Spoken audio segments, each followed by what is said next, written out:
देखो, एक नया टॉपिक स्टार्ट होगा।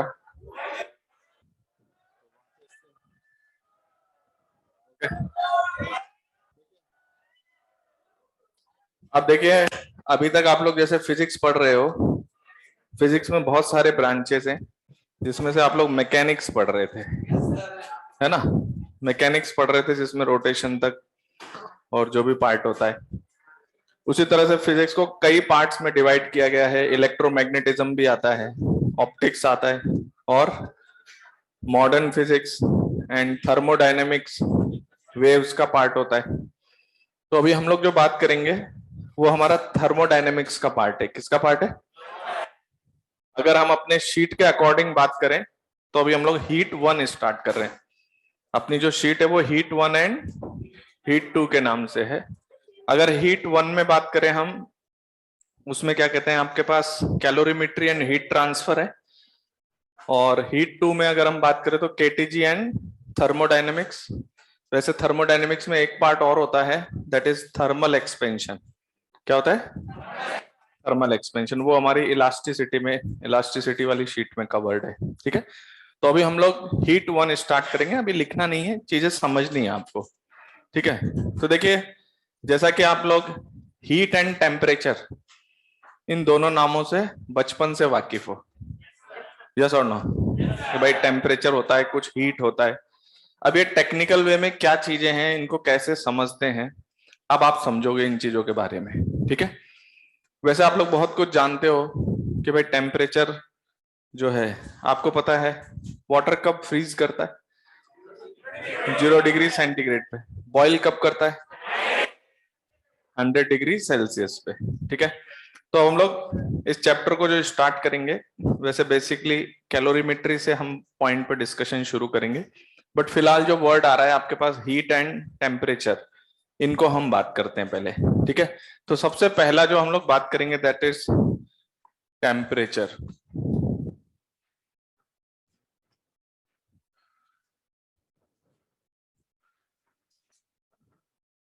ठीक है, कोई बताना चाहेगा what is mean by temperature? Measure of degree of hotness and coldness. ठीक है, और कुछ? हाँ, वो तो खैर बहुत ज्यादा टेक्निकल हो गया, वो आगे बात करेंगे हम। तो फिलहाल जैसे सिंपल, अगर आप लोगों से मैं पूछूं व्हाट इज टेम्परेचर, तो आप लोग बोलते हो हॉटनेस एंड कोल्डनेस को मेजर करने के लिए जो चीज है। वैसे टेम्परेचर को आप डिफाइन कर पाओगे क्या? टेम्परेचर क्या है? जैसे आपने देखा, आपके पास 7 फंडामेंटल क्वांटिटीज थी, पढ़ा है? उनमें आपके पास एक टेम्परेचर भी है। यस और नो? और जैसे सपोज मैं आपसे सिंपली पूछूं कि मास क्या है, आप डिफाइन कर पाओगे क्या? नहीं, what is mean by mass? Mass क्या चीज है, कैसे समझाओगे? जैसे अगर मैं, अब देखो होता क्या है कि हम लोग ये बोलते हैं कि जहां पर मैटर है वहां मास होता है, लेकिन आप मास को डिफाइन, आप डिफाइन नहीं कर रहे हो। आप कह रहे हो जहां मैटर होगा वहां, जैसे ये बॉटल एक मैटर है तो इसका कुछ मास होगा। तो मास जो है वो बेसिक फंडामेंटल प्रॉपर्टी है possessed by the matter. Matters पर, मैटर के पास क्या होता है? मास होता है। तो वैसे अगर हम टेम्परेचर को डिफाइन करें तो आप लोगों ने सही बात कहा है कि हॉटनेस और कोल्डनेस को मेजर करने के लिए हमने, तो डेफिनेटली आप टेम्परेचर को डिफाइन थोड़ी कर रहे हो। कोई डिवाइस है जो क्या करके दे रहा है? मेजर करके देगा, और उससे आप टेम्परेचर को मेजर करेंगे। तो जैसे आपको पता है मेजरमेंट्स में क्या करना पड़ता है हमें, कोई रेफरेंस लेना पड़ता है। जैसे आपको पता है 1 किलोग्राम क्या है? रेफरेंस है। लेकिन अगर हम आपको बताएं कि प्लेटिनम इरिडियम एलॉय का एक सिलेंडर है जो सीजीपीएम में रखा हुआ है, समझ गए ना, जहां से सारे यूनिट्स वगैरह डिफाइन होते हैं, तो उन्होंने प्लेटिनम इरिडियम अलॉय का एक क्या किया हुआ है, सिलेंडर लिया हुआ है। उस सिलेंडर की एक स्पेसिफिक साइज है, और उस पार्ट को क्या कहा हुआ है? 1 kg। और हम सब उसके मल्टीप्लायर्स में बात कर रहे हैं। किसके? जैसे कोई 50 kg है, उसका मतलब क्या है कि जिसको आपने 1 किलोग्राम कहा है उसका 50 टाइम्स है। तो सब उसके मल्टीप्लायर्स के फॉर्म में डिफाइन कर दिया गया। यस और नो? तो पहले हमें एक रेफरेंस सेट करना पड़ता है।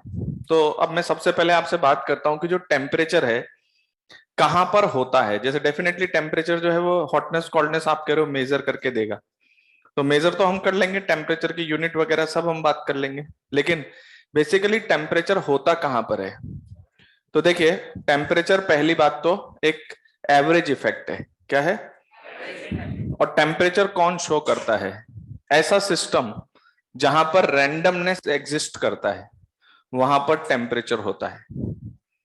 ये मैं क्या बता रहा हूं आपको कि कहां पर टेम्परेचर होता है। तो टेम्परेचर कहां डिफाइन करेंगे? जहां रैंडमनेस होगा। जैसे अगर मैं कहूं कि ये चौक इस समय इसका कुछ टेम्परेचर है सपोज, अगर आप माइक्रोस्कोपिक लेवल पे जाके देखोगे ना तो इसमें रैंडमनेस है। रैंडमनेस का मतलब इसके जो मॉलिक्यूल्स हैं वो इस तरह से क्या कर रहे हैं, इस तरह से वाइब्रेट कर रहे हैं। बात समझ गए? तो इसके अंदर जो मॉलिक्यूल्स है वो इस तरह से, कोई इधर जा रहा है, कोई इधर जा रहा है, कोई इधर जा रहा है, कोई इधर जा रहा है, सब इस तरह से क्या कर रहे हैं, माइक्रोस्कोपिक लेवल पे वाइब्रेट कर रहे हैं। मतलब वैसे आपको दिखाई नहीं दे रहा है, लेकिन जो भी चीज टेम्परेचर शो करती है वहां पर क्या होता है, रैंडमनेस होता है। आपने कभी देखा हो सर्दियों के दिनों में या कभी भी जनरली आपने मच्छरों को देखा वो इस तरह से गोल बना के यूं घूम रहे होते हैं, देखा है क्या? तो वहां बहुत सारे नंबर्स में होते हैं और वो इस तरह से जिगजैग कर रहे होते हैं पूरा रैंडमली। तो अगर हम बात करें कि वो अपने आप को थोड़ा सा गर्म रखने की कोशिश कर रहे हैं, क्या रखने की कोशिश कर रहे हैं? क्योंकि टेम्परेचर जो है कहां पर एग्जिस्ट करता है, जहां पर रैंडमनेस होता है। तो जो भी चीज आप देख रहे हो जहां पे भी आपको टेम्परेचर दिखाई दे रहा है वहां पर रैंडमनेस है। वो बात अलग है कि हम ओपन आई से उसको देख, जैसे अगर हम किसी गैस की बात करें तो जैसे गैस है, गैस अगर टेम्परेचर शो कर रहा है तो यहाँ पर हमारे चारों तरफ एयर है, इसका कुछ टेम्परेचर है। तो यहाँ पर जो एयर मॉलिक्यूल्स हैं वो क्या कर रहे हैं, इस तरह से रैंडम मोशन कर रहे हैं सब। अगर हम गैसेस के कॉन्टेक्स्ट में बात करते हैं तो हम लोग रैंडमनेस को इस तरह से डिफाइन करते हैं कि they have all possible speed in all possible direction. मतलब जैसे यहाँ पर इतना ये गैस है ना, यहाँ पर अगर मैं गैस के मॉलिक्यूल्स को देखूं तो बहुत सारे नंबर्स में, और वो सब ऐसे ऐसे ऐसे ऐसे, कोई इधर जा रहा है, कोई इधर जा रहा है, कोई इधर जा रहा है, कोई इधर, कोई ऐसे ऐसे सब चेक कर रहे हैं। तो वहां पर एक थ्योरेटिकल एस्पेक्ट क्या कहा जाता है कि they have all possible speed in all possible direction. जैसे अगर मैं आपसे कहूं कि ये बॉटल का कुछ टेम्परेचर है, तो बॉटल के जो माइक्रोस्कोपिक लेवल पे जाके आप पार्टिकल्स को देखोगे तो पार्टिकल्स इस तरह से क्या कर रहे हैं, सब इस तरह से, इस तरह से, कुछ ऐसे, कोई ऐसे, कोई ऐसे, रैंडमली। कैसे? रैंडमली, इस तरह से। समझ में आई बात? तो क्या होता है कि टेम्परेचर हर उस जगह पे होता है जहां पर रैंडमनेस, या आप ये कहो कि जहां जहां भी आप टेम्परेचर की बात कर रहे हैं, जब भी आप टेम्परेचर की बात कर रहे हैं उस सिस्टम में क्या है, रैंडमनेस है। तो ठीक है, जहां पे रैंडमनेस होगा वहां पर हम टेम्परेचर की बात करेंगे। जैसे मास की बात कहाँ कर रहे हैं, जहां आप देखते हो कि ये मैटर है तो मैटर का कुछ, जैसे इलेक्ट्रॉन मैटर है तो उसका मास 9.1 इंटू 10⁻³ किलोग्राम। तो जहां भी मैटर है वहां मास की बात कर रहे हैं, उसको जो प्रॉपर्टी दे रहे हैं आप मास प्रॉपर्टी दे रहे हैं। क्लियर है क्या? उसी तरह से जिस सिस्टम में आपको रैंडमनेस दिखाई देगा वहां पर आप क्या कहेंगे, टेम्परेचर। मतलब अब ये टेबल, इसका कुछ टेम्परेचर है, हम लोगों का कुछ टेम्परेचर है, तो माइक्रोस्कोपिक लेवल पे हमारे जो एटम्स है वो इस तरह से क्या कर रहे हैं, सब वाइब्रेट कर रहे हैं इस तरह से रैंडमली। तो जहां रैंडमनेस एग्जिस्ट करता है वहां टेम्परेचर एग्जिस्ट करता है। समझ भाई? अब हम लोग जब किसी चीज को मेजर करते हैं तो क्या चाहते हैं कि भाई अब हम टेम्परेचर को मेजरिंग में लाना चाहते हैं। तो जैसे आपने मास को मेजर करने के लिए क्या किया, एक प्लेटिनम इरिडियम एलॉय का एक स्पेसिफिक साइज लेके उसको आपने कह दिया कि वो 1 किलोग्राम है, फिर उससे कंपेयर करेंगे, तो वो आपने एक रेफरेंस सेट कर लिया। तो ऐसे ही जैसे आपने टाइम को, लेंथ को, यूनिट्स वगैरह प्रोवाइड किए जो आपने यूनिट्स एंड डायमेंशन में पढ़ा था, तो टेम्परेचर डिफाइन करने के लिए भी हमें कुछ रेफरेंस लेके आगे बढ़ना पड़ेगा। तो किसी को आप वैल्यू प्रोवाइड करोगे, तो हम लोग किसको वैल्यू प्रोवाइड करेंगे, तो जैसे अगर हम बात करें कि जैसे हमारे सिंपल नॉर्मल कंडीशंस, जैसे अभी नॉर्मल कंडीशन थोड़ा बहुत आप लोग जानते हो, जो प्रेशर है हमारा एटमॉस्फेरिक प्रेशर है 1 atm प्रेशर है। तो एक नॉर्मल कंडीशंस में जब हम बात करते हैं तो अगर हम ये ऑब्जर्व करते हैं कि हमारा वाटर जो है, जब हम सिस्टम का टेम्परेचर कम करते जाते हैं तो कभी वाटर क्या कर जाता है, फ्रीज कर जाता है। टेम्परेचर हम कम करते जाते हैं तो क्या होता है, फ्रीज कर जाता है। तो जैसे आपको पता है कि मान लीजिए गर्मियों के दिनों में पानी था, लेकिन धीरे धीरे टेम्परेचर कम हुआ तो फिर उसकी फ्रीजिंग स्टार्ट हो गई किसी टेम्परेचर पे। या फिर आपने पानी को क्या किया, गर्म किया, तो गर्म करते गए तो किसी कंडीशन पे आके आप कहते हो बॉईल कर जाता है।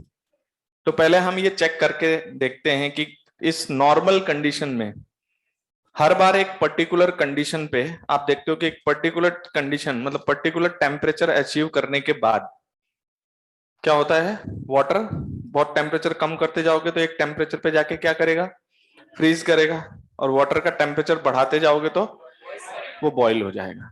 तो अगर हम नॉर्मल कंडीशंस पे बात करें तो ये कंडीशन हर बार टेम्परेचर एस्पेक्ट में अगर हम बात करें तो एक पर्टिकुलर टेम्परेचर कंडीशन पे आकर, जैसा कि आप लोग जानते हैं कि 1 एटमॉस्फेरिक प्रेशर पे हम लोगों ने 0 डिग्री सेल्सियस पर हम क्या कह देते हैं कि हमारा वाटर क्या कर जाता है, फ्रीज कर जाता है। इसको रिवर्स में सोचो, जब टेम्परेचर डिफाइनिंग हो रही थी तो हमने कहा कि भाई हम 0 डिग्री सेल्सियस किसको कहेंगे, कि जब हम एनवायरमेंट का टेम्परेचर डाउन करते जाएं। हालांकि आपको पता नहीं है कि अभी टेम्परेचर कैसे डाउन होगा।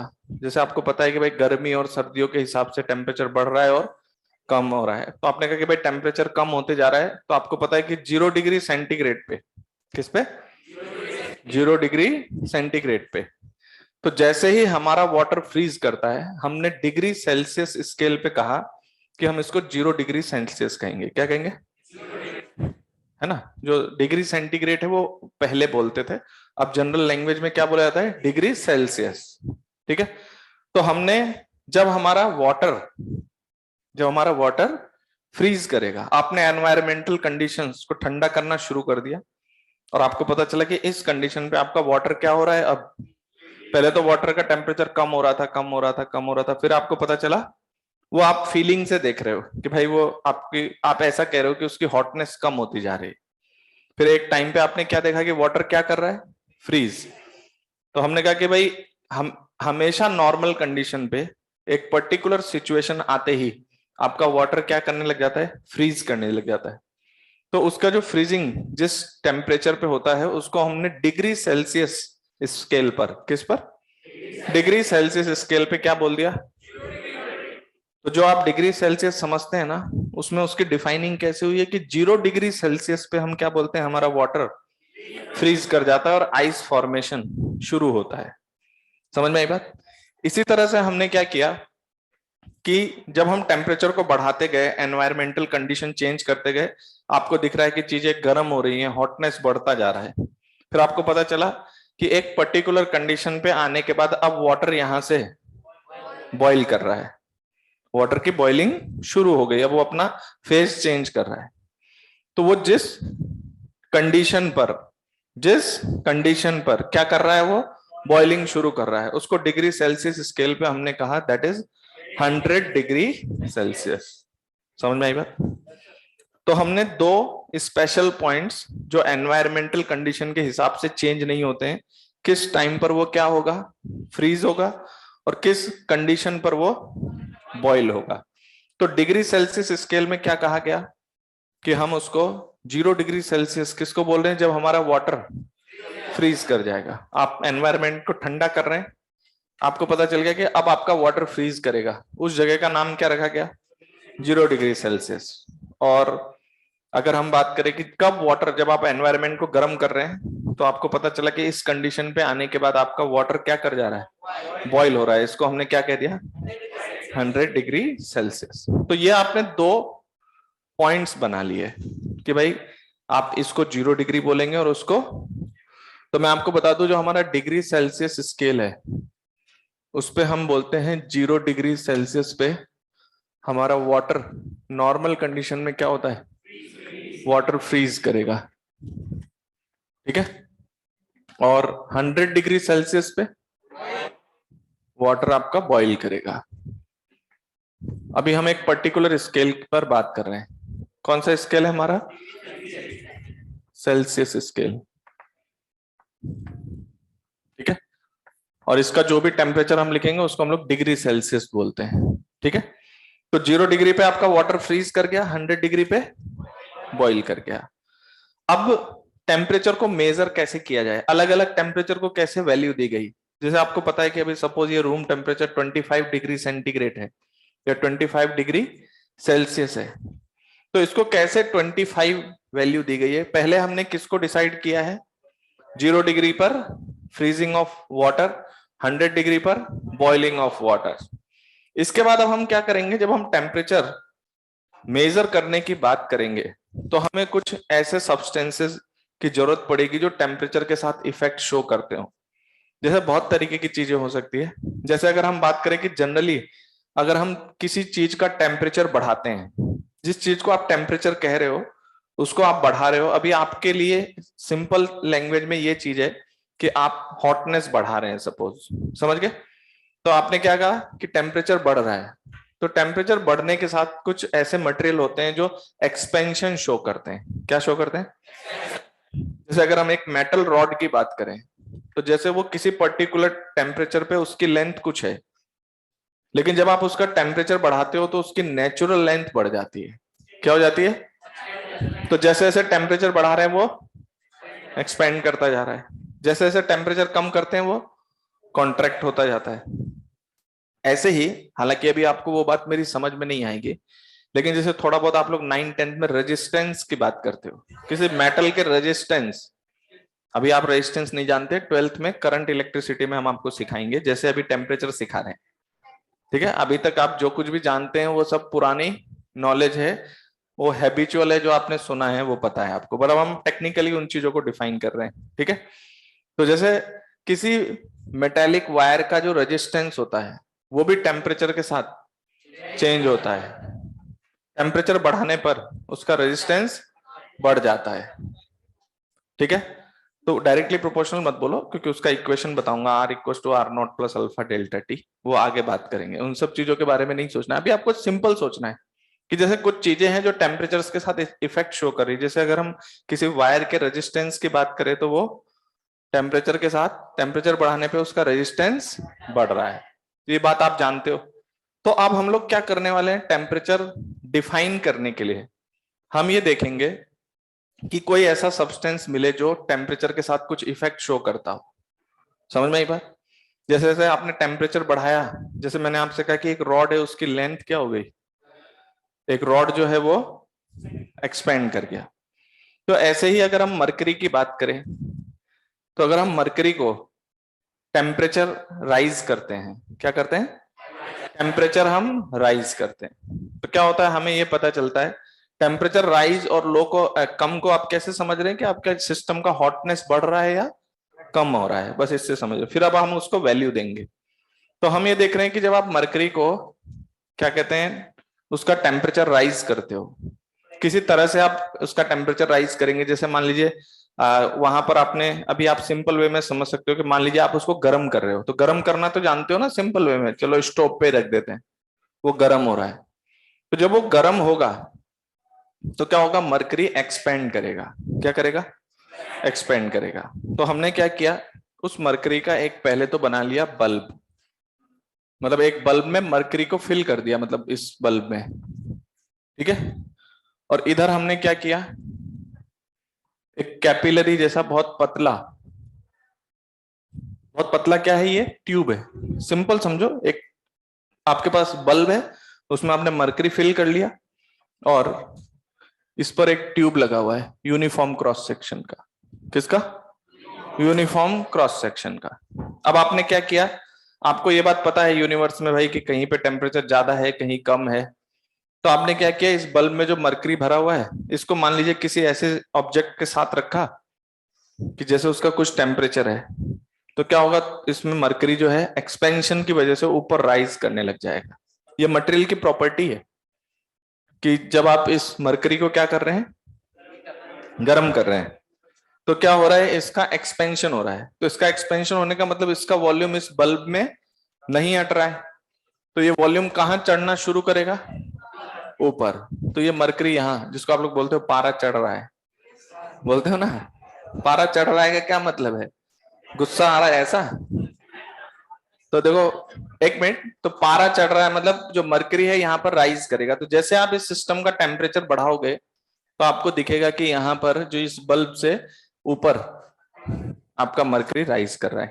ऐसा क्यों हो रहा है? क्योंकि मरकरी जो है वो टेम्परेचर के साथ इफेक्ट शो कर रहा है कि जैसे जैसे टेम्परेचर बढ़ेगा वैसे वैसे उसका एक्सपेंशन होगा। तो हमने क्या किया, सबसे पहले ना इसको ले जाके इसको भर के, मान लीजिए मैंने ये कहा कि इस पर्टिकुलर जगह तक सपोज मरकरी फील्ड है मेरी, और मैंने इसको जाके रख दिया हमारा फ्रीजिंग ऑफ वाटर पे, वाटर फ्रीज कर रहा है अब, तो उस जगह पे जाके हमने रख दिया। समझ में आई बात? तो उस जगह रखने के बाद क्या हुआ कि थोड़ी देर के बाद इसके जो थर्मोडायनेमिक प्रॉपर्टी है जिसको मैं टेम्परेचर बोल रहा हूं, क्या बोल रहा हूं, तो जब आपने किस पे जाके रख दिया इसको, फ्रीजिंग ऑफ वाटर पे, तो थोड़ी देर बाद इन दोनों ने एक दूसरे पर थर्मल इक्विलिब्रियम क्या कर लिया, एस्टेब्लिश कर लिया। क्या एस्टेब्लिश कर लिया? अगर हम थर्मल इक्विलिब्रियम को डिफाइन करना चाहें तो थोड़ा बहुत आप लोग जानते हो कि हीट का फ्लो कब होता है। हालांकि अभी आप हीट को टेक्निकली नहीं जानते, अभी आप ये कहते हो ना, जैसे आप किसी चीज को गर्म करते हो तो आप लोग बोल देते हो कि हीट दे रहे हैं, या किसी चीज को ठंडा करते हो तो आप लोग बोल रहे हो उसमें से हीट निकल रही है। तो आपने ये कहा कि जब दो अलग अलग बॉडीज के बीच में अगर टेम्परेचर डिफरेंस है, क्या है, टेम्परेचर का डिफरेंस, तो क्या करेंगे हम, हमें वहां पर उनके बीच में कुछ एनर्जी का ट्रांसफर दिखाई देगा। ठीक है? तो थोड़ी देर बाद पता है इसमें और उसमें एनर्जी का ट्रांसफर होना बंद हो जाएगा।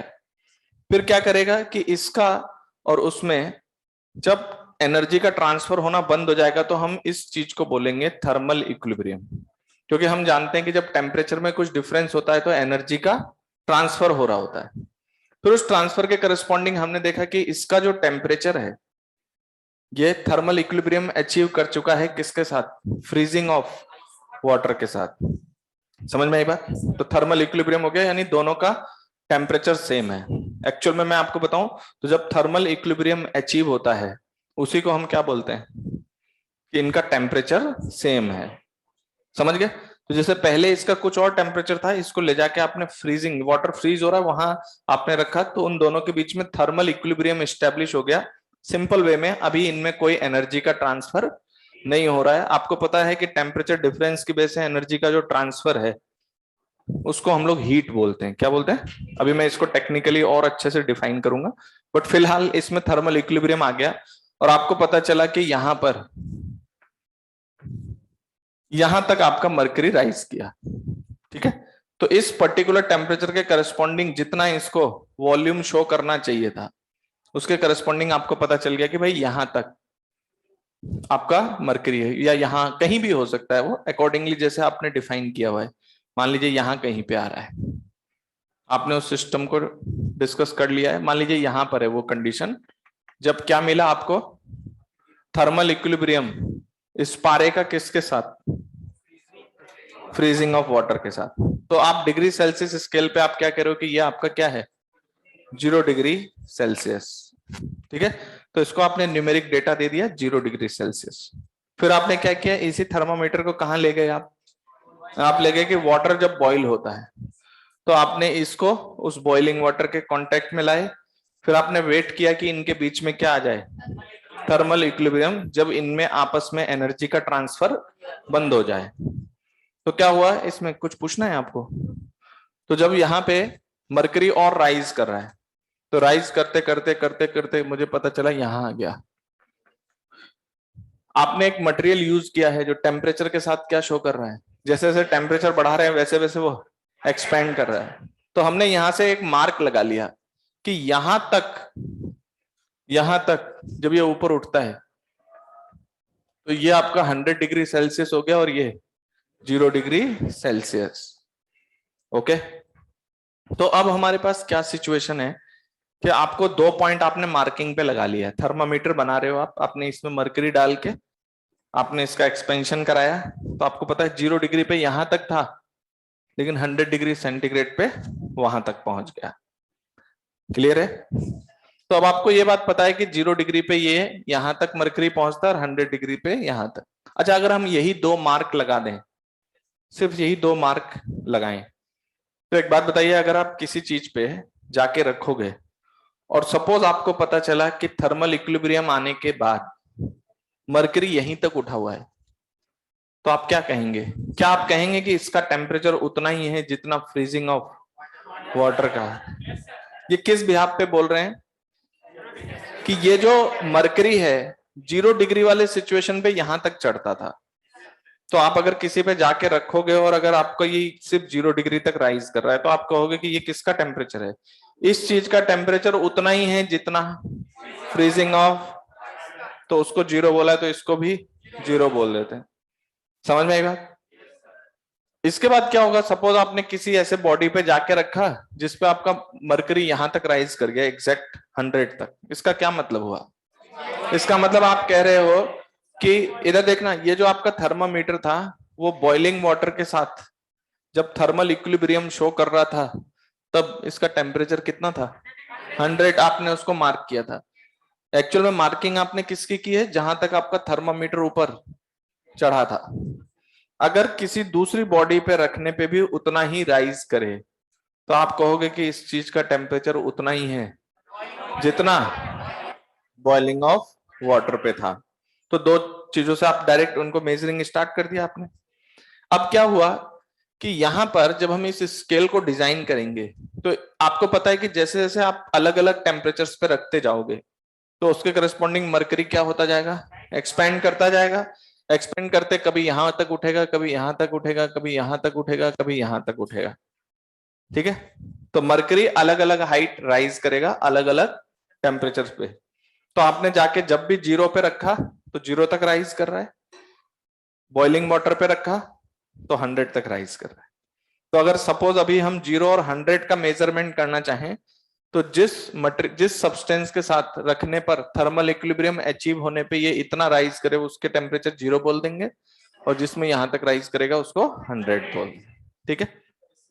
अब इसके बाद पता है एक प्रैक्टिकल एस्पेक्ट है कि जब हम इस मरकरी को क्या करते हैं, टेम्परेचर बढ़ाते हैं, तो हमें ये पता चलता है कि इक्वल टेम्परेचर राइज करने पे, क्या करने पे?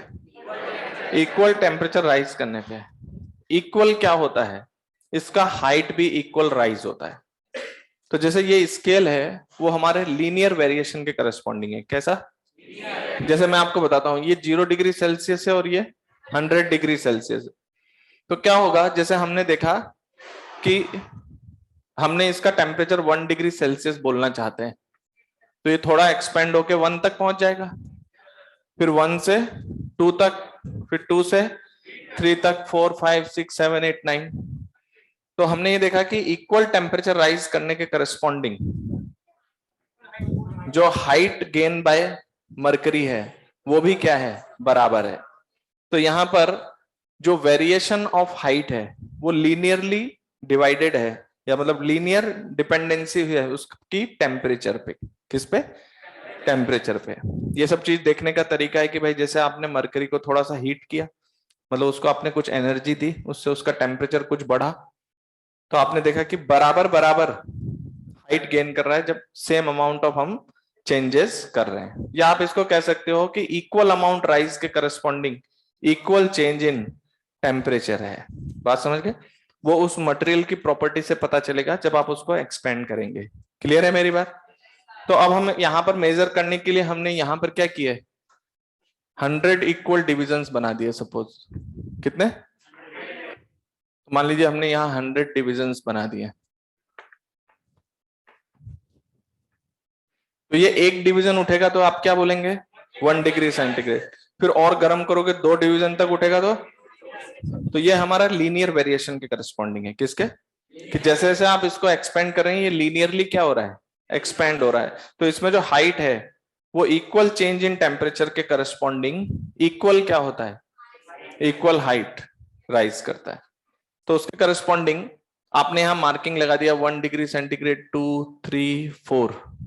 तो इसके करस्पॉन्डिंग ये ऊपर आपका चढ़ता जाएगा।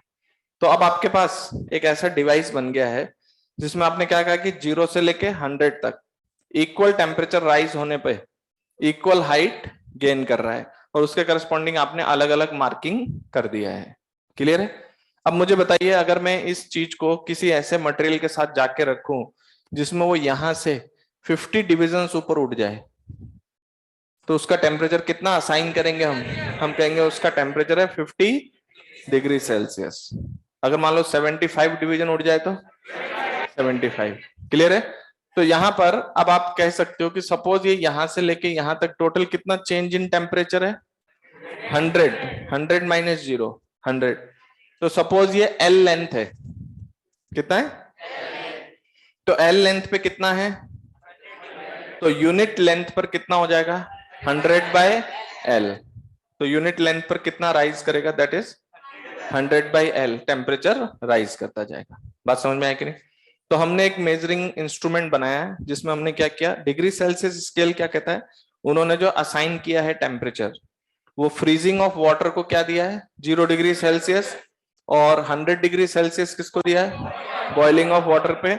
और हमारा जो मरकरी का एक्सपेंशन है वो लीनियरली हो रहा है, इस वजह से हर यूनिट डिवीजन के करस्पॉन्डिंग यहाँ पर 1 डिग्री सेंटीग्रेड बढ़ता जाएगा। अब आप किसी चीज को मेजर कर रहे हैं तो आप ये बताते हो कि इस थर्मामीटर को लाके उस पर रखोगे, फिर आप वेट करोगे कि वो दोनों किस में आ जाए? थर्मल इक्विलिब्रियम में। तो क्या होगा कि इसका टेम्परेचर उस बॉडी के टेम्परेचर के बराबर हो जाएगा, और ये अपने टेम्परेचर के करस्पॉन्डिंग इसके अंदर क्या शो करेगा? राइज शो करेगा। बस में।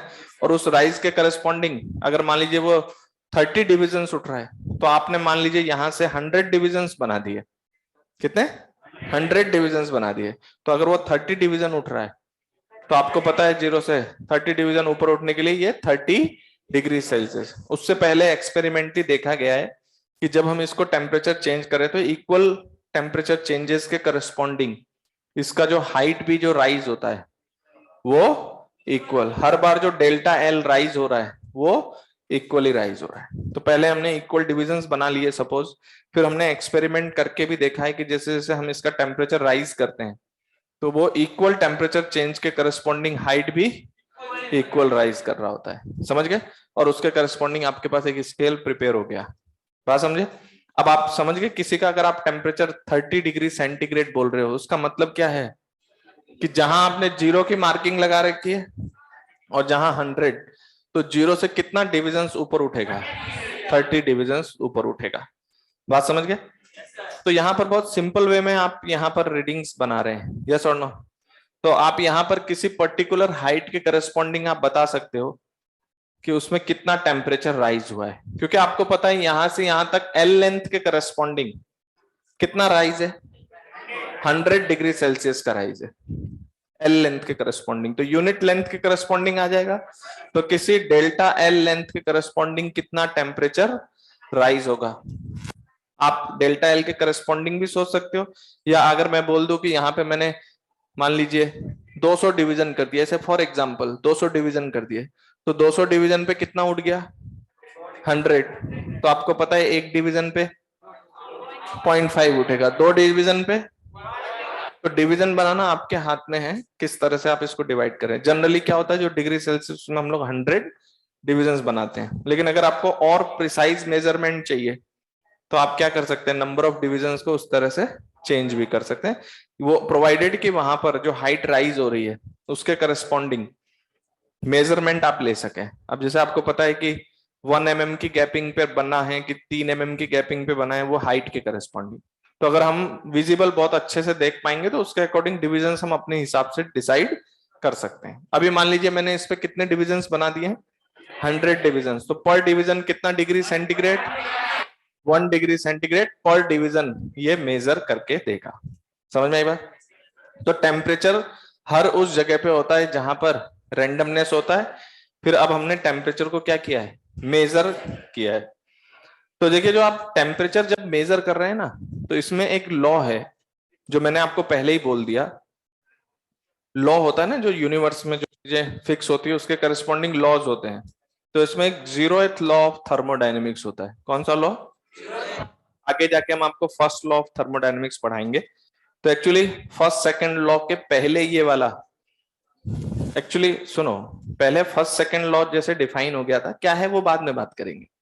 बट उसके बाद ये वाला लॉ जो है, 0th लॉ, वो बाद में मिला। तो जैसे फर्स्ट सेकंड की नंबरिंग पहले ही हो गई थी, तो फिर उसका नंबरिंग कैसे किया गया, 0th लॉ ऑफ थर्मोडायनेमिक्स। कोई कंफ्यूज होने वाली बात नहीं है, समझ में आई बात। जैसे न्यूटन फर्स्ट सेकंड थर्ड है ना, तो ऐसे thermodynamics first second third laws हैं, तो उसके करस्पॉन्डिंग उनके डिफाइन होने के बाद जाके ये लॉ ढंग से पता चला है, तो इसलिए इसका नाम क्या रखा गया, 0th लॉ। तो पता है जो 0th लॉ ऑफ थर्मोडायनेमिक्स है ना, वो टेम्परेचर असाइन करने के काम आता है। क्या असाइन करने के काम आता है? कैसे, मैं आपको बताता हूँ। आपने बताओ कैसे टेम्परेचर असाइन किया किसी को, पहले आप ये बताइए, आपने कैसे टेम्परेचर असाइन किया?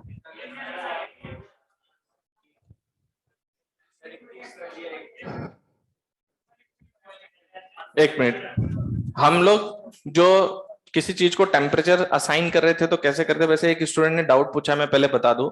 उसने पूछा सर हमने मरकरी क्यों यूज किया, तो मैं आपको मरकरी थर्मोमीटर समझा रहा हूं। बट ऐसा कोई जरूरी नहीं है कि हम थर्मोमीटर बनाने में मरकरी का ही यूज करें। ऐसा हो सकता है कि आप, जैसे मैंने अभी आपको बताया रेजिस्टेंस है, उसके अकॉर्डिंग भी कुछ आप थर्मोमीटर बना सकते हैं। या फिर जैसे आगे जाके आप पढ़ोगे कि कुछ थर्मोमीटर्स ऐसे भी आते हैं जिनमें बाई मेटालिक स्ट्रिप यूज किया जाता है।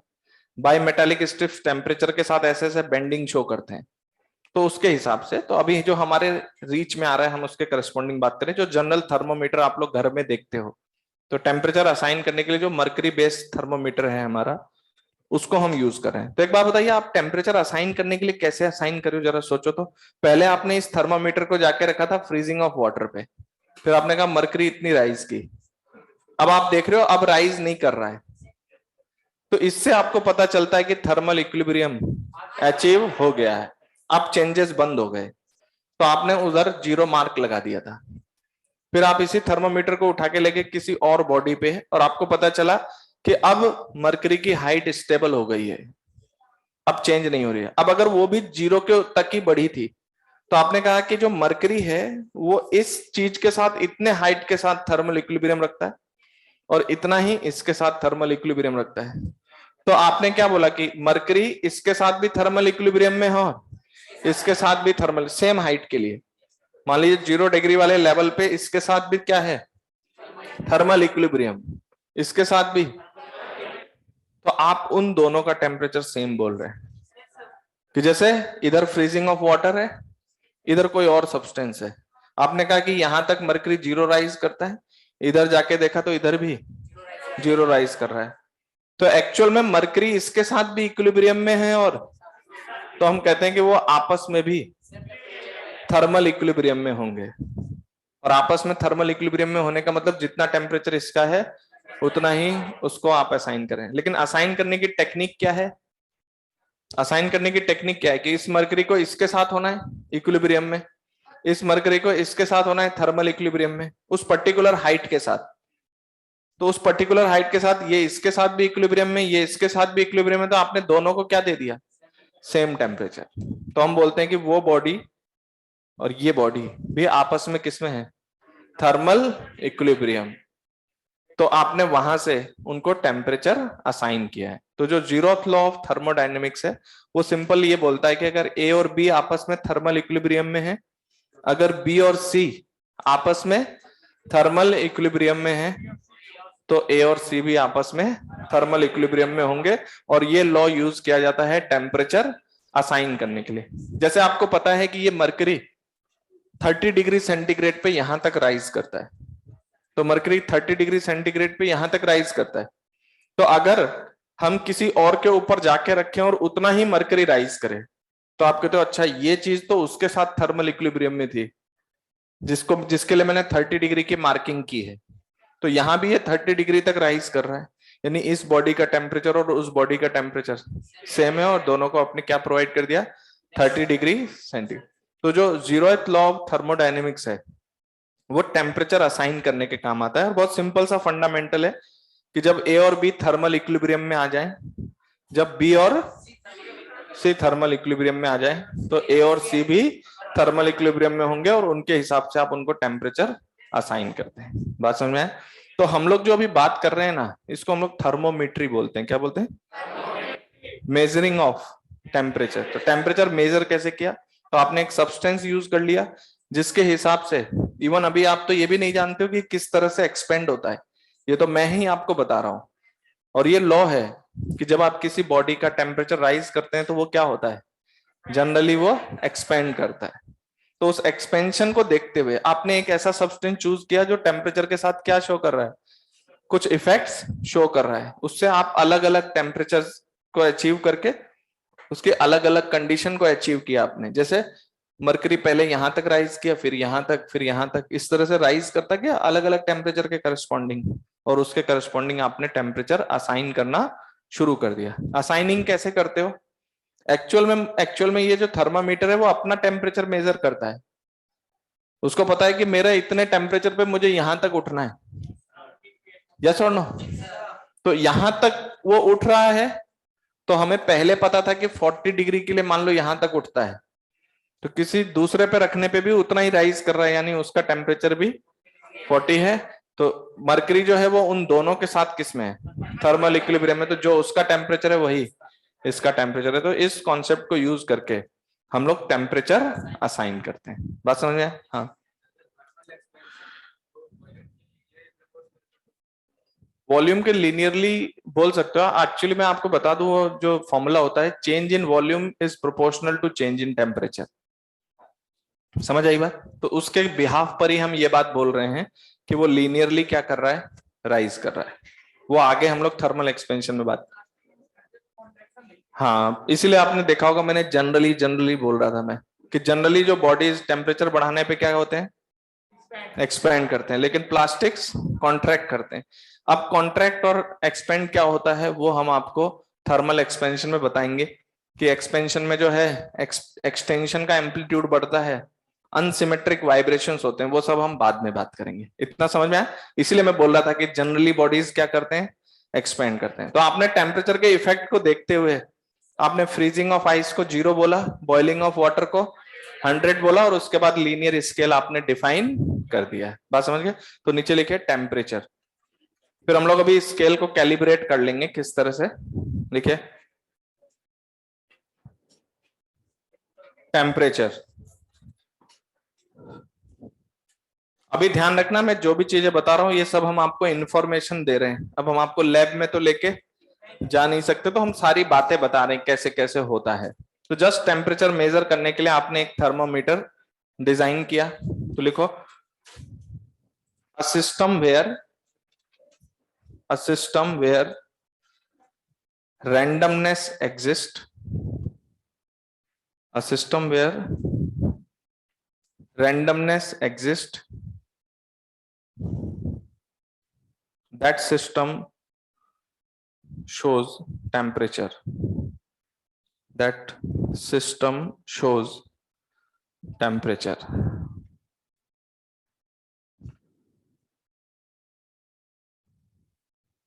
मतलब टेम्परेचर कहां होता है, जहां पर रैंडमनेस एग्जिस्ट करता है। ठीक है, उस रैंडमनेस जहां पे होगा वहां पर टेम्परेचर डिफाइन होगा। और टेम्परेचर डिफाइन करने के लिए आप क्या करेंगे, टेम्परेचर स्केल्स के बारे में बात करेंगे। ठीक है, कुछ डाउट है? हाँ हाँ बिल्कुल, तब भी रैंडमनेस कांस्टेंट है नहीं। देखो अब इसने एक बहुत टेक्निकल सवाल पूछ लिया, हालांकि वो आगे आएगा, बट सवाल पूछा है तो थोड़ा सा सेटिस्फेक्शन आना चाहिए उस जवाब पे भी। तो जैसे रैंडमनेस बोल रहे हैं ना, तो रैंडमनेस में क्या है, इस तरह से जैसे रैंडम मोशन है। फिलहाल सपोज मैं गैस के बारे में बात करूं, क्योंकि वो आगे हमारे सिलेबस में गैसेस पर रैंडमनेस की चर्चा बहुत ज्यादा है। तो जो रैंडमनेस है उसमें हम लोग बोलते हैं all possible speed in all possible direction. मतलब मेरे पास बहुत सारे गैस मॉलिक्यूल्स हैं सपोज, उनकी कुछ अलग अलग स्पीड्स हैं, तो वहां ऐसे अलग अलग स्पीड के करस्पॉन्डिंग कोई इधर जा रहा है कोई इधर जा रहा है, कुछ रैंडमनेस है। तो ये क्या कह रहा है कि सर टेम्परेचर, किसी टेम्परेचर पे रैंडमनेस होगा, ये तो मैं बोल ही रहा हूं। जब हम टेम्परेचर बढ़ाते हैं तो वहां पर हम ये देखने को मिलता है कि वेलोसिटी डिस्ट्रीब्यूशन चेंज होता है। क्या चेंज होता है? जैसे मैं बताता हूँ, ये सब अभी नहीं समझना है, सब केटीजी में आएगा, बट एक सवाल आया है तो अपन उसको थोड़ा सा जस्टिफाई कर रहे हैं। तो ये कह रहा है कि सर टेम्परेचर बढ़ रहा है तो क्या हुआ होगा। तो जैसे फॉर एग्जाम्पल आपके पास 3 वेलोसिटी है, 1 2 3, और मान लीजिए 50 मॉलिक्यूल्स हैं। तो कुछ मॉलिक्यूल्स के पास 1 मीटर पर सेकेंड है, कुछ के पास 3, कुछ के पास 2। तो क्या होगा, जब आप टेम्परेचर राइज करेंगे तो वेलोसिटी का डिस्ट्रीब्यूशन बदलेगा। मतलब कुछ मॉलिक्यूल जैसे पहले 10 के पास 1 मीटर पर सेकेंड था, तो हो सकता है अब 5 मॉलिक्यूल्स के पास ही हो 1 मीटर पर सेकेंड। पहले मान लीजिए 2 मीटर्स पर सेकेंड 10 मॉलिक्यूल्स के पास था, अब हो सकता है 30 मॉलिक्यूल्स के पास हो। तो जब हम टेम्परेचर चेंज करते हैं तो रैंडमनेस का ऑर्डर बदलता है। इसको टेक्निकल वे में हम लोग बोलते हैं वेलोसिटी डिस्ट्रीब्यूशन चेंज होता है। क्या चेंज होता है? Velocity distribution. और इसके बारे में और सारी बात हम केटीजी में करेंगे, काइनेटिक थ्योरी ऑफ गैसेस में, वहां पूरा इसका डिस्क्रिप्शन आएगा। क्लियर है क्या? तो जब हम टेम्परेचर बढ़ाते हैं तो रैंडमनेस का ऑर्डर बढ़ता है, और इसमें अगर हम कंडीशन की बात करें तो वेलोसिटी डिस्ट्रीब्यूशन चेंज होता है। कैसे चेंज होता है वो हम वहीं पे आपको प्रॉपर बताएंगे। मैक्सवेल स्पीड डिस्ट्रीब्यूशन कर्व आएगा, वो बताएंगे कि किस तरह से चेंजेस होते हैं। तो फिलहाल हम टेम्परेचर को क्या कर रहे हैं, मेजर कर रहे हैं। ठीक है, तो नीचे लिखिए डिग्री सेल्सियस स्केल। ऊपर चाहो तो आप थर्मोमेट्री हेडिंग डाल लो, थर्मोमेट्री।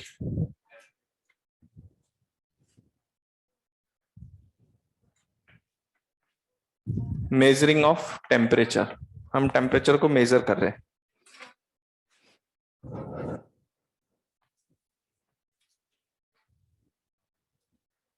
ठीक है, पहला हेडिंग डालिए सेल्सियस स्केल। सेल्सियस स्केल में हमने क्या किया बताइए? Freezing of water under normal conditions को हमने असाइन किया 0 डिग्री सेंटीग्रेड, और 100 डिग्री सेंटीग्रेड किसको दिया? Boiling of water. इसको हमने क्या बोला? 100 degree Celsius.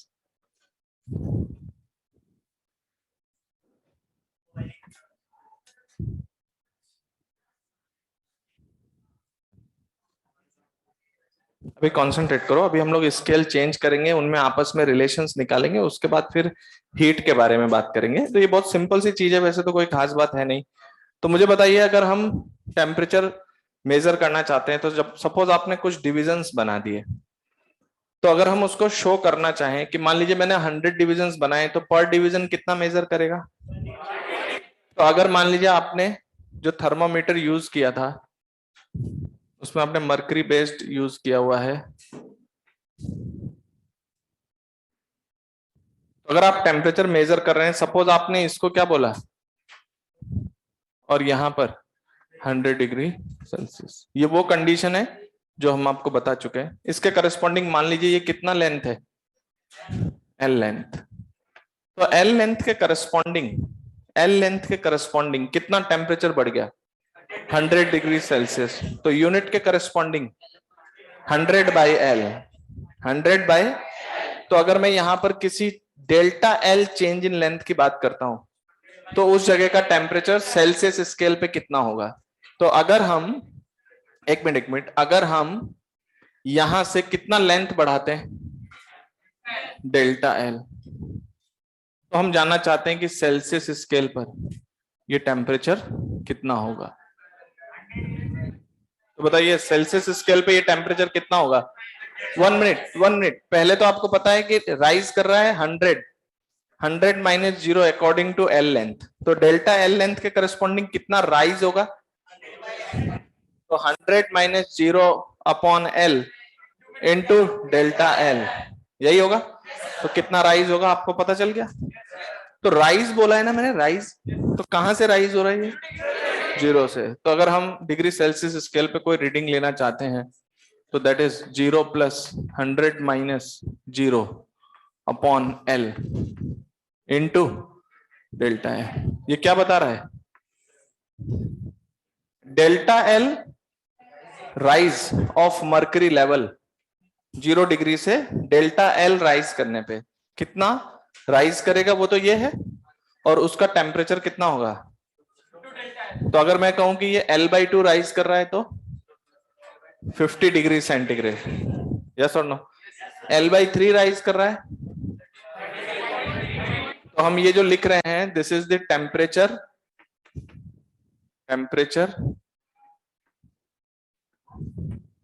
In Celsius scale when delta L is rise in height of mercury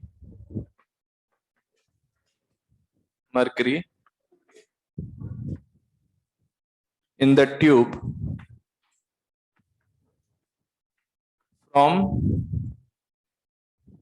0 degree Celsius. Yes or no? तो delta temperature in Celsius scale है ये when delta L is rise in height of mercury level in the tube from 0 degree.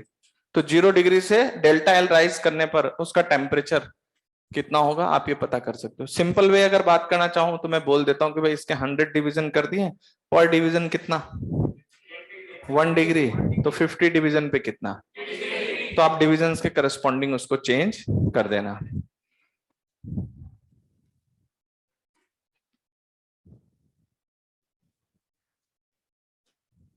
Confirm. चलिए अब एक और. अच्छा, इसके जो टेम्परेचर्स होंगे वो ऐसे बोले जाएंगे 0 degree Celsius, 50 degree Celsius, 30 degree Celsius, ऐसे हम बोलेंगे. क्लियर है क्या?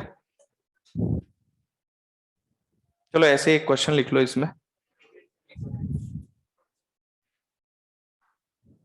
हालांकि आप ऐसे ओरली कर सकते हो, कोई खास बात नहीं है, बट स्टार्टिंग है टॉपिक का तो थोड़ा सा ऐसे ही सम्मान देने के लिए लिखो यहाँ पे.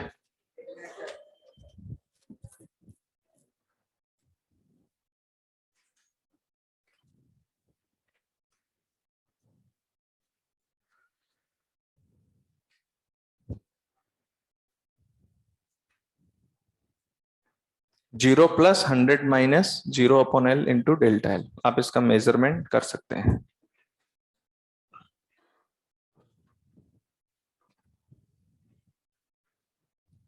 ओके नीचे ऐसे पॉइंट लिख लो कि if 100 divisions are made, if 100 divisions are made,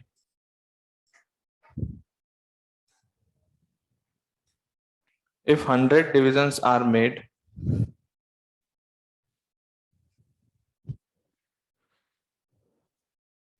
if 100 divisions are made from 0 to 100 degree centigrade, from 0 to 100 degree centigrade, then what is the temperature at, then what is the temperature at, ऐसे ही, हाँ मतलब what is the temperature at 30 divisions above. आप लोगों को भी तो लगना चाहिए फिजिक्स इजी है ना. Temperature at 30 divisions above the 0 degree centigrade, 30 degree Celsius. Okay simple चीज है. नेक्स्ट लिखे फ़ारेनहाइट स्केल.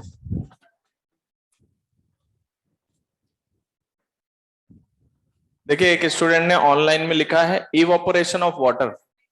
मैंने इवोपोरेशन की बात नहीं की है, we are discussing about boiling. Evaporation is a different thing. Clear? तो हम जो वर्ड बोल रहे हैं उस पर आप फोकस करें. हम बॉइलिंग ऑफ वाटर की बात करें ना कि इवोपोरेशन. इवोपोरेशन डिफरेंट एस्पेक्ट है. ओके अच्छा अब हम कौन से स्केल की बात कर रहे हैं? अच्छा अब इसको भूल जाओ थोड़ी देर के लिए. सेम कंडीशन, सेम थर्मामीटर, लेकिन स्केल कौन सा यूज कर रहे हैं? चलिए तो ये फ़ारेनहाइट स्केल जो है, इसमें हमने क्या कहा? हमने कहा जो हमारा फ्रीजिंग ऑफ वाटर है, फ्रीजिंग ऑफ वाटर कितने पे लें पता है किसी को? 32 डिग्री फ़ारेनहाइट. इसी तरह से हमारे पास boiling of water, boiling of water, चिल्लाओ नहीं, तो 212 डिग्री फ़ारेनहाइट. वही थर्मामीटर, ध्यान से समझना, थर्मामीटर वही है, बस स्केल बदल रहे हैं. तो क्या हुआ, ये वही मर्करी बेस्ड आपका थर्मामीटर है, ये आपका पहले यहां जब मर्करी राइज होता था तो इसको 0 बोल दिया था आपने, लेकिन इस स्केल में यहां पर किस चीज की मार्किंग होगी? 32 डिग्री फ़ारेनहाइट। तो फ्रीजिंग ऑफ वाटर। और यहां पे कितना? तो एक बात बताइए, यही अगर यहाँ पे 0 डिग्री सेल्सियस लिखूंगा तो यहाँ 100 डिग्री, सिर्फ मार्किंग ही तो बदली है। मरकरी कितना ऊपर उठेगा वो तो उतना ही है। तो यहाँ पे भी आपके पास कितनी हाइट राइज है? एल हाइट राइज है। मतलब 32 से 212 तक पहले भी एल ही हाइट चढ़ रहा था और अभी भी एल हाइट चल रहा है। तो अगर मुझे कोई पूछे कि 32 डिग्री फ़ारेनहाइट से ऊपर डेल्टा एल हाइट ऊपर कितना टेम्परेचर लिखा जाएगा, किस स्केल पर? फ़ारेनहाइट स्केल पे। बहुत डायरेक्ट आप कर सकते हो। एक मिनट जल्दीबाजी मत करना। आपने 212 माइनस 32 यानी कितना? 180, यानी एल लेंथ राइज करने पे 180 का राइज है, 180 का राइज है।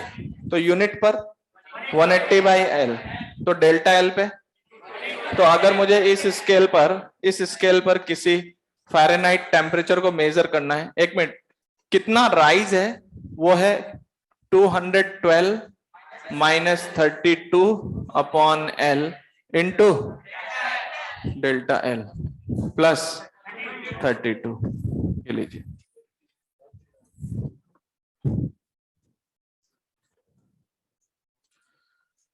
क्लियर है? तो डेल्टा एल राइज के कंसर्न कितना उस वहां पर आप शो करेंगे।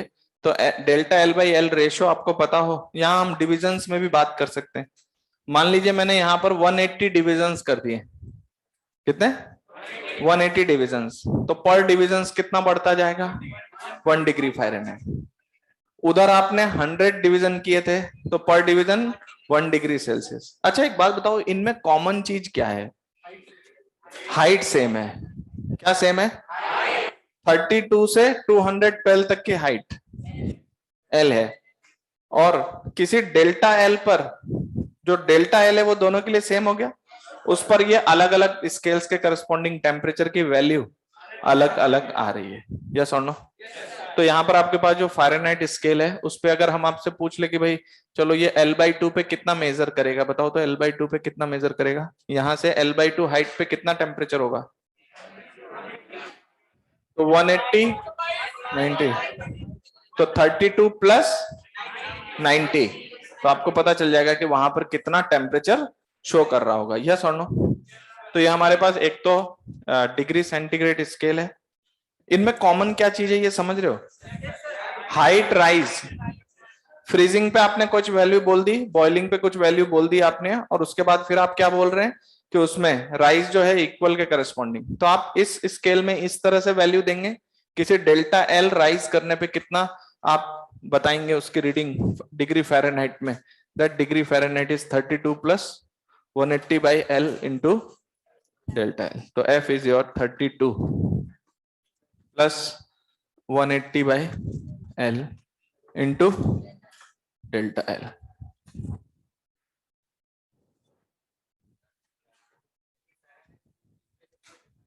ये अलग अलग कंट्री के बेसिस पे उन्होंने अपना इस तरह से डिफाइन किया। देखो रेफरेंस तो वही है सबका, बस उन्होंने उसको वैल्यू अलग दी है। उन्होंने इसको क्या बोला है?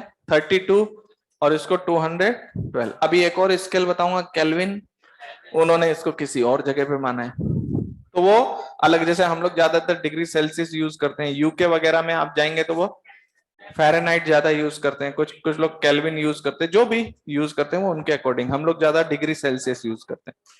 चले आगे। नेक्स्ट आपका केल्विन स्केल। मिटा दो ये।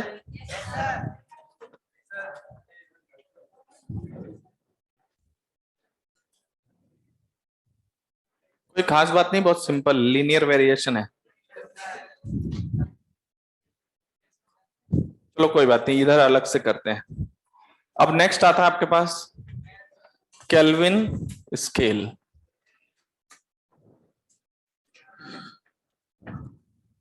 क्लियर?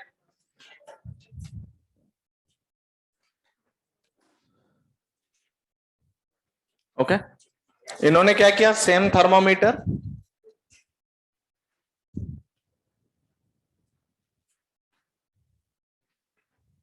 ये यहां तक राइज करता था आपका 0 डिग्री सेल्सियस पे, यानी फ्रीजिंग ऑफ।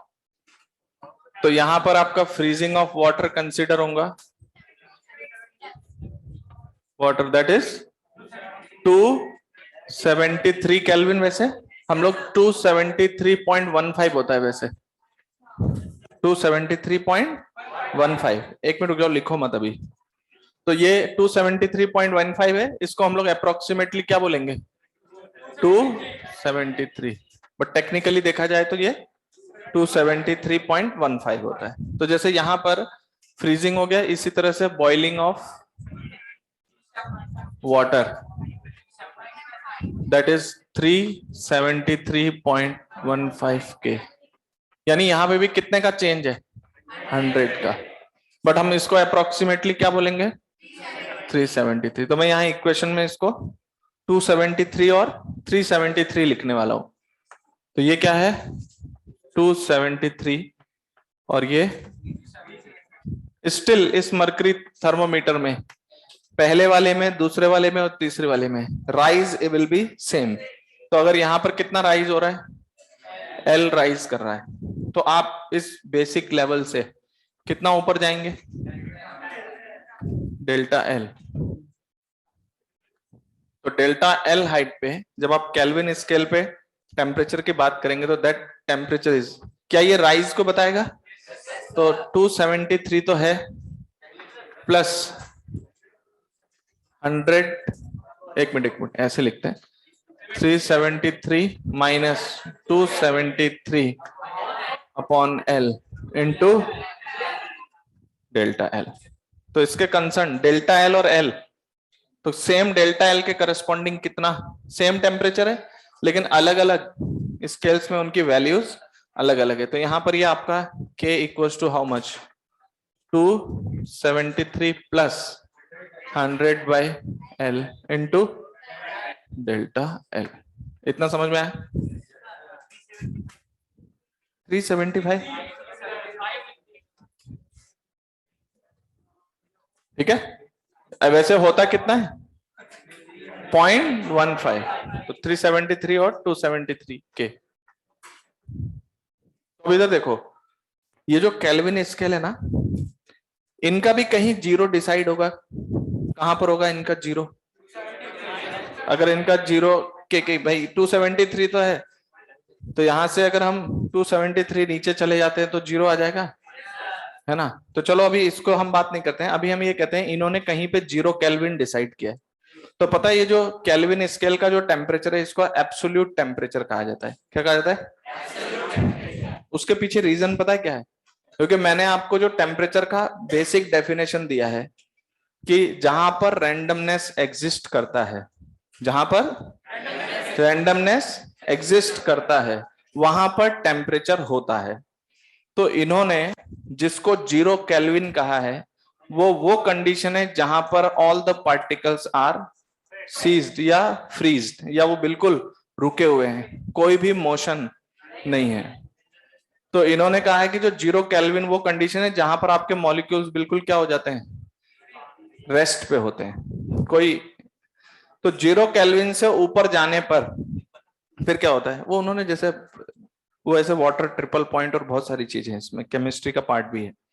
तो उन्होंने 0 केल्विन किस जगह पे कहा है, जहां पर सिस्टम में रेंडमनेस जो है बिल्कुल खत्म है और आपका पूरा सिस्टम कैसा रहता है, सिस्टम के सारे मॉलिक्यूल्स रेस्ट पे रहते हैं। तो उन्होंने 0 उस चीज को बोला, उन्होंने टेम्परेचर की डिफाइनिंग ही वहां से शुरू की, जो उसकी बेसिक डेफिनेशन है कि अगर सिस्टम में क्या एग्जिस्ट करता है। क्योंकि टेम्परेचर अगर एवरेज इफेक्ट है रैंडमनेस का, तो 0 केल्विन पे सारे पार्टिकल्स क्या होते हैं, फ्रीज होते हैं। तो उसको उन्होंने क्या बोला हुआ है, 0 केल्विन। बात समझ गए। तो आप वैसे कह सकते हो एट 0 केल्विन।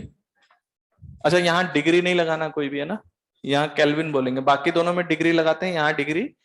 तो at 0 Kelvin all the molecules of system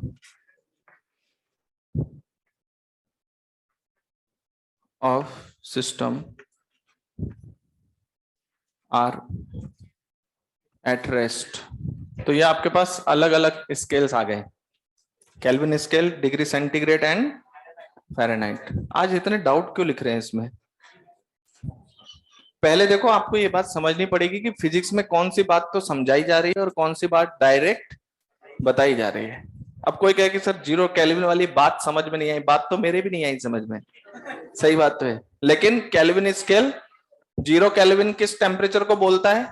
जिस जगह पर हमारा जो सिस्टम है वहां पर पार्टिकल्स क्या होते हैं, बिल्कुल रेस्ट पे होते हैं, क्योंकि हम लोगों ने टेम्परेचर को बताया एवरेज इफेक्ट रैंडमनेस के करस्पॉन्डिंग, तो वहां पर रैंडमनेस नहीं है। हाँ करती है, तभी बताया जा रहा है। मतलब एग्जिस्ट करने का मतलब ये जो ट्रिपल पॉइंट का टेम्परेचर वगैरह बहुत सारी चीजें इसमें, उधर में नहीं जाना चाह रहा। एब्सोल्यूट रेस्ट पे कुछ भी नहीं, कुछ ना कुछ तो होगा। लेकिन इन्होंने जो अपना रेफरेंस लिया है, सुनो तो सही, इन्होंने अपना रेफरेंस कहाँ लिया है? जहां पर ये बोलते हैं कि अगर ये केल्विन अचीव कर लो आप 0, तो यहां पर एब्सोल्युटली वो बात अलग है कि हम अचीव कर पा रहे हैं नहीं कर पा रहे हैं, वो एक अलग बात है। क्लियर और नॉट? तो चलिए हम लोग इनमें रिलेशन निकाल लें इन अलग अलग स्केल्स में। अभी ध्यान से समझो, मैं चीजें बता रहा हूं, समझाने वाली चीज बाद में आएगी। हाँ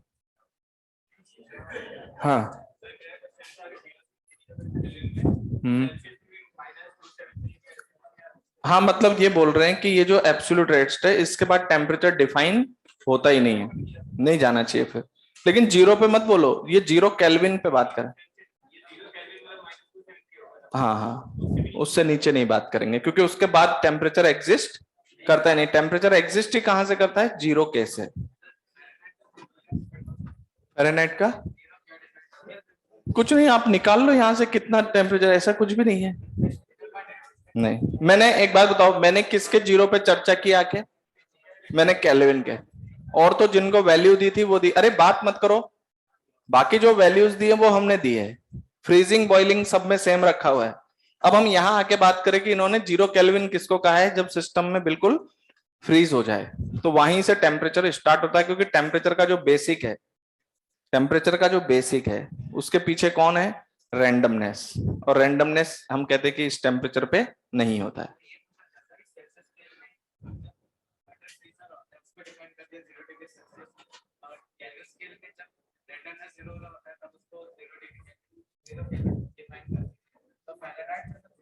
ऐसा कुछ भी नहीं है, आप बेवजह उनमें रिलेशन ढूंढ के फिर मेरे को कॉन्ट्राडिक्ट बेवजह कर रहे हो। मैंने सिर्फ 0 केल्विन को हाईलाइट किया है, बाकी सब में क्या हाईलाइट किया है? Freezing of water, boiling of water, और कुछ नहीं। तो ऐसे 0 पे जाके वहां कुछ चर्चा करने वाली बात नहीं है। अच्छा एक बात बताइए, मेरा relation between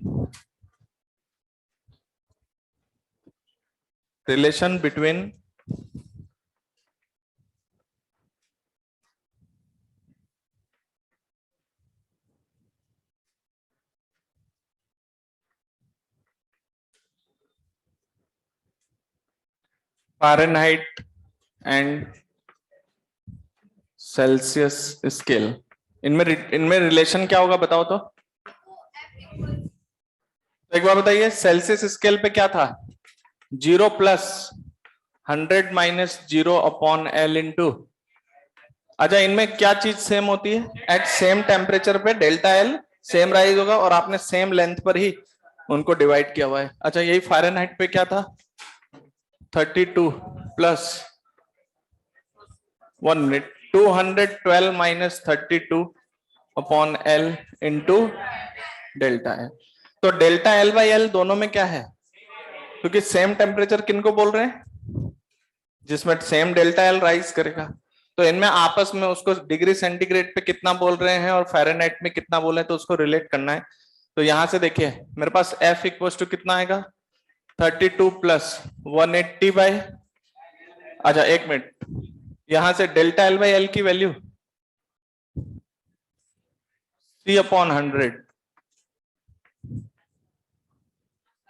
delta L by L is C upon 100। तो Fahrenheit scale that is equal to 32 plus 9/5C। रख के देख लो, जब डिग्री सेंटीग्रेड पे 0 बोलोगे तो फ़ारेनहाइट में 32, जब यहाँ 100 बोलोगे जब यहाँ 100 बोलोगे 212, तो डिग्री फ़ारेनहाइट एंड। तो एक बात बताओ, मैंने जब दो डिफरेंट स्केल्स में रिलेशन निकाला तो किस बिहाफ पे निकाला? मैंने पहले दोनों के अलग अलग रीडिंग लिखना चाहा, फिर उसके बाद मैंने उनके लिए डेल्टा एल बाई एल को क्या किया, क्योंकि एल लेंथ जो है वो इस सेपरेशन के करस्पॉन्डिंग जो सेम है, boiling of water and freezing of water, वहां से डिस्कशन हो रहा है। आप डेल्टा एल हाइट कहां से उठा रहे हो? फ्रीजिंग ऑफ वाटर से। तो डेल्टा एल बाई एल दोनों के लिए सेम होगा और ये इनमें आपस में रिलेशन आ जाएगा। ओके,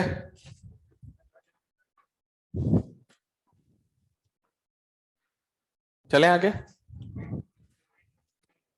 अच्छा चलो, केल्विन और डिग्री सेंटीग्रेड में बताओ।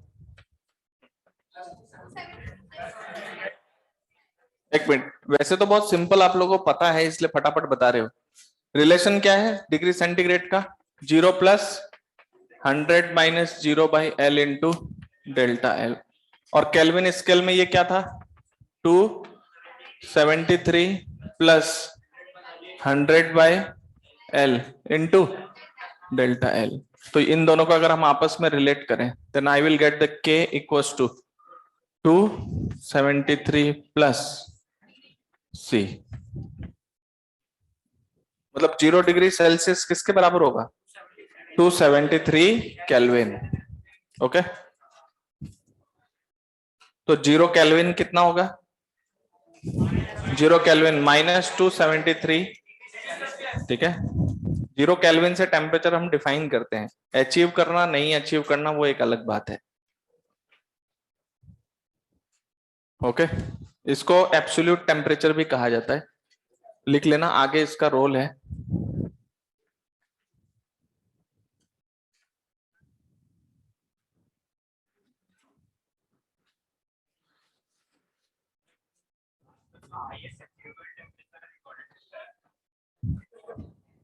ऐसे तो यार मत बात करो, ऐसा तो कुछ भी नहीं बोलो। लेकिन टेम्परेचर में अगर मैं बात करूं, अगर हम सन और स्टार्स में बात करें तो वहां 10 पावर 9 10 पावर 10 केल्विन तक का टेम्परेचर है। भाई आप पूछना क्या चाह रहे हो कि भाई कितना मेजर कर सकते हैं ये?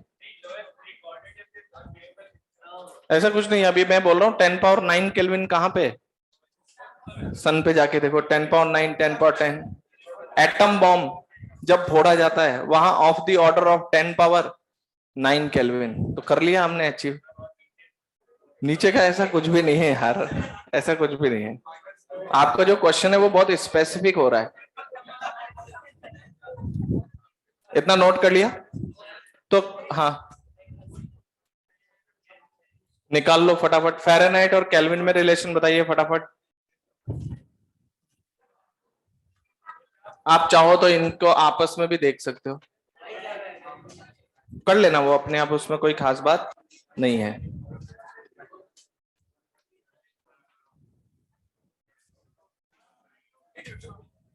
एटम बॉम्ब हाइड्रोजन बॉम्ब में 10 पावर 10 केल्विन तक का टेम्परेचर जा रहा है, बिल्कुल स्वाहा हो जाता है एकदम। नोट कर लिया सबने? तो इसमें अगर यार बात नहीं, देखो डेफिनेटली स्टार्टिंग थोड़ी सी अजीब सी रहती है इस टॉपिक की, क्योंकि बहुत सिंपल सी चीजें हैं। बट अभी मैं ये जो स्केल्स का रिलेशन पूछ रहा हूँ, इसका बेसिक कॉन्सेप्ट क्या है कि वो एल लेंथ सेम था और आपने यूनिटरी मेथड से उनको डिस्ट्रीब्यूट करके किसी सेम डेल्टा एल के करस्पॉन्डिंग वो सेम टेम्परेचर पे हैं, बट वो स्केल में उनकी वैल्यूज अलग अलग हैं। तो उन वैल्यूज को आप एक दूसरे से कैसे इंटर रिलेट करेंगे, इतना समझ में आया है? चलो एक क्वेश्चन लिखो अलग से, देखो। अच्छा, केल्विन सेंटीग्रेड और फ़ारेनहाइट में तो आप कर ही लोगे, अब हम एक हाइपोथेटिकल स्केल बनाते हैं। लिखो, for a hypothetical thermometer, for a hypothetical thermometer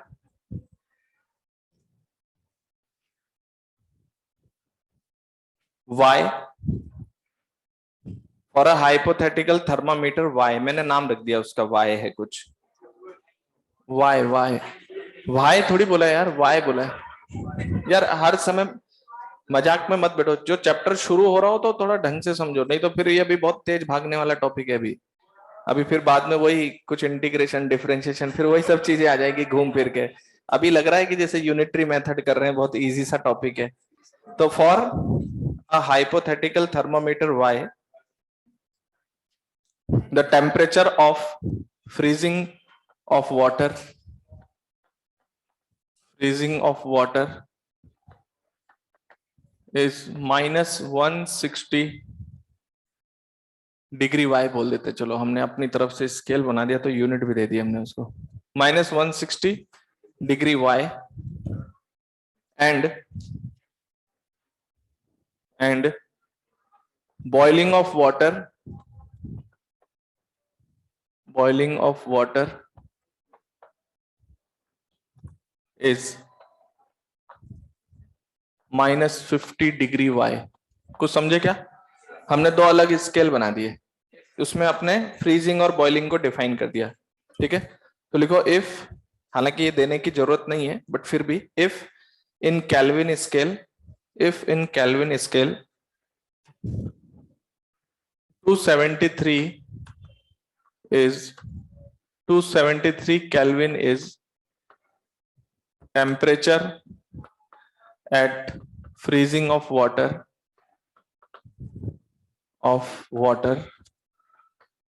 and 373 K for boiling of water,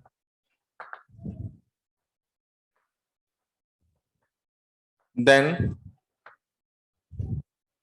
find out the temperature 340 Kelvin in y या डिग्री y स्केल। फटाफट करो, क्या कहा है क्वेश्चन समझ रहे हो? दोनों का रेफरेंस आपको बता दिया गया है, और वो टेम्परेचर किस किस पर, केल्विन स्केल पे कितना है 340। तो आपको बताना है कि भाई वो वाई स्केल पे कितना होगा। फटाफट बताओ।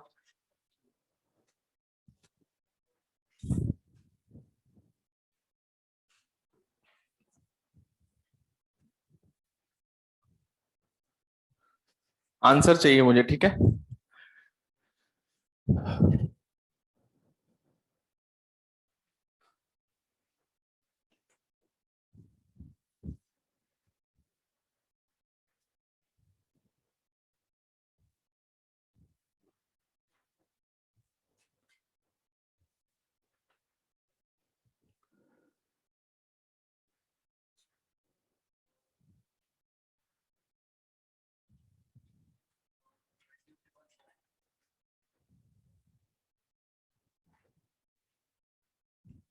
देखते हैं।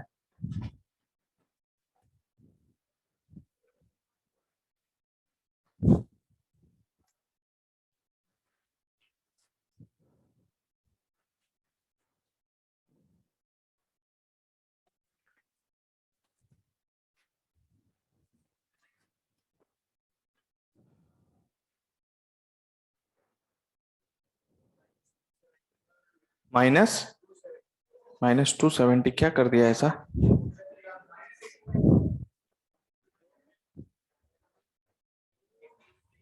यहां माइनस क्यों लगाया? 160 के आगे माइनस क्यों लगाया?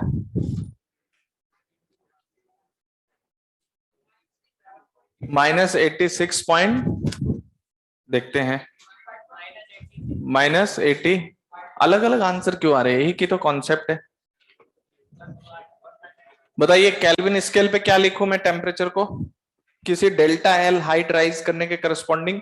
तो आपको पता है कि आप जो फ्रीजिंग और बॉइलिंग है उसके करस्पॉन्डिंग आप लेंथ एल बोल रहे हो, कितना एल। तो अगर हम केल्विन स्केल में जाएं तो क्या बोलेंगे, 273 plus 373 minus 273 upon L into, इसी तरह से आपका कौन सा स्केल है, वाई स्केल। तो वाई स्केल में कौन है, ध्यान देना, -160 इसकी लोएस्ट वैल्यू है। इसमें ऐड करेंगे, ऊपर उठेगा, राइज करेगा। That is how much, -50 minus of -160 upon L into delta L. तो क्या करें, y की वैल्यू -160 प्लस कितना 110 अपॉन एल इंटू किसको इक्वेट कर दें, delta L by L. Delta L by L को इक्वेट करने पे आपके पास y और k में रिलेशन आ जाएगा। तो डेल्टा एल बाई एल की वैल्यू यहां से कितनी है, k माइनस 273 अपॉन 100। तो इसको सॉल्व करने पे मेरे पास डेल्टा एल बाई एल आ रहा है k माइनस 273 अपॉन 100, यही है। और इधर से कितना आ रहा है, डेल्टा एल बाई एल, इधर से आ रहा है delta L by L, that is y plus 160 upon 110। इनको इक्वेट कर दें तो k minus 273 upon 100 equals to y plus 160 upon 110। तो y आ गया, k में कितना डाल दें, 340 minus 273 upon 100, that is equals to y plus, फटाफट सॉल्व करके बताओ, मैं सॉल्व नहीं करूंगा, 86.3 with negative sign, y equals to minus of 86.3 degree y। तो ये बेसिक कॉन्सेप्ट होता है एक स्केल से दूसरे स्केल में कन्वर्जन का, समझ में आई बात। तो उसके करस्पॉन्डिंग आप ये वाला जो पार्ट है सेम डेल्टा एल और सेम लेंथ के करस्पॉन्डिंग आप उसको वेरी कराते हैं। बात समझ में आया कि नहीं। तो नेक्स्ट हेडिंग डालिए हीट। टेम्परेचर को थोड़ा समझा दिया है मैंने। टेम्परेचर कहाँ होता है, जहां रैंडमनेस एग्जिस्ट करता है। उसके बाद हमने किसको क्या किया है, मेजर कर लिया है, यस और नो। नेक्स्ट लिखिए हीट। हालांकि इस पे हम लोग बात वैसे शुरू कर लेते हैं, टाइम हुआ तो नहीं ना अभी। अच्छा अभी तो देखो, टेम्परेचर आपने मेजर करना सीख लिया, किसको कितनी वैल्यू दी जाएगी। टेम्परेचर का मेजरमेंट हो गया, वो थर्मोमेट्री में हम कंसिडर करते हैं। कैसे एक स्केल से दूसरे स्केल में जाते हैं, ये कंडीशन आपको समझ में आ रही है। अब नेक्स्ट हम लोग बात करते हैं हीट। हीट जो है that is also a form of energy. जैसे अगर मैं आपसे पूछूं हीट क्या है, कैसे बताओगे। फॉर्म ऑफ एनर्जी तो है, वो बात तो सही है। देखो हर बात पे हंसो मत यार, ये गेट लगा देना थोड़ा। तो हीट क्या है, फॉर्म ऑफ एनर्जी, लेकिन इसमें बहुत टेक्निकल लैंग्वेज यूज किया जाता है। कैसे कि पहली बात तो जो हीट है ना, हीट उस एनर्जी को कहा जाता है जो एक बॉडी से दूसरे बॉडी में ट्रांजिट हो रही होती है। मतलब जैसे एक बॉडी से दूसरे बॉडी में जो एनर्जी गई वो हीट है। अच्छा उस एनर्जी के जाने में रेस्ट्रिक्शन है कि वो एनर्जी जो है वो टेम्परेचर डिफरेंस की वजह से जानी चाहिए। किसकी वजह से, टेम्परेचर डिफरेंस की वजह से जानी चाहिए, और उसमें कोई मैकेनिकल वर्क इन्वॉल्व नहीं होना चाहिए। तो देखो एक बॉडी ये और एक बॉडी ये, इनमें जो टेम्परेचर डिफरेंस है हम लोग सिंपली जानते हैं कि हाई टेम्परेचर से लो टेम्परेचर की तरफ एनर्जी फ्लो करती है। ये वो एनर्जी है जो सिर्फ टेम्परेचर डिफरेंस की वजह से जाएगी और इसमें कोई मैकेनिकल वर्क इन्वॉल्व नहीं होना चाहिए। तो जैसे ये आपका हाई टेम्परेचर की बॉडी है और ये आपकी लो टेम्परेचर की बॉडी है। तो पहली बात तो हाई टेम्परेचर से लो टेम्परेचर की तरफ जाएगी energy due to the temperature difference, और वो अमाउंट जो यहां से यहां जाएगा, मतलब इसमें से कुछ एनर्जी इधर चली गई, तो जो पार्ट ट्रांजिशन में होगा उसको हीट कहा जाता है। तो जैसे मान लो यहां से यहां एनर्जी गई, हम लोग उसको सिंबल दे रहे हैं डेल्टा क्यू। इसको चेंज की तरह मत देखना, चेंज की तरह मत देखना। डेल्टा मतलब वो अमाउंट जो यहां से यहां गया, तो ये अमाउंट है इन ट्रांजिशन।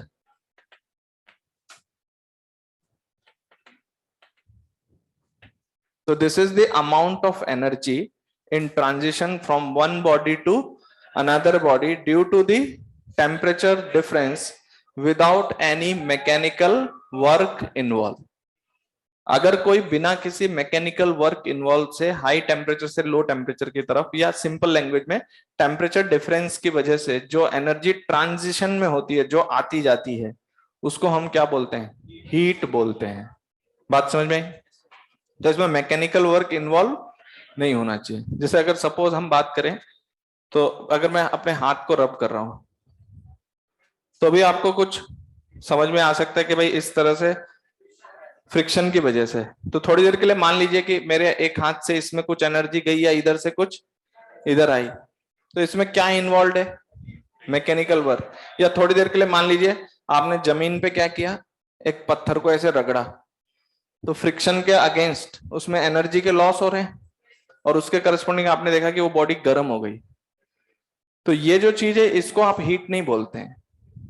हीट में कोई मैकेनिकल वर्क इन्वॉल्व है ना। जैसे आपने स्टोव पे कुछ रखा, एनर्जी आ रही है, कोई मैकेनिकल वर्क इन्वॉल्व नहीं हो रहा है। हाई टेम्परेचर से लो टेम्परेचर की तरफ एनर्जी जा रही है। तो पहली बात तो हीट वो एनर्जी है जो एनर्जी इन ट्रांजिशन है। समझ में आई बात? और ये जानी चाहिए किसकी वजह से? टेम्परेचर, हाई टेम्परेचर से लो टेम्परेचर की तरफ जाएगी, और without any mechanical work involve. अगर मैकेनिकल वर्क इन्वॉल्व हो रहा है तो हम लोग उसको हीट नहीं बोलते हैं, हम लोग उसको थर्मल एनर्जी बोलते हैं। क्या बोलते हैं?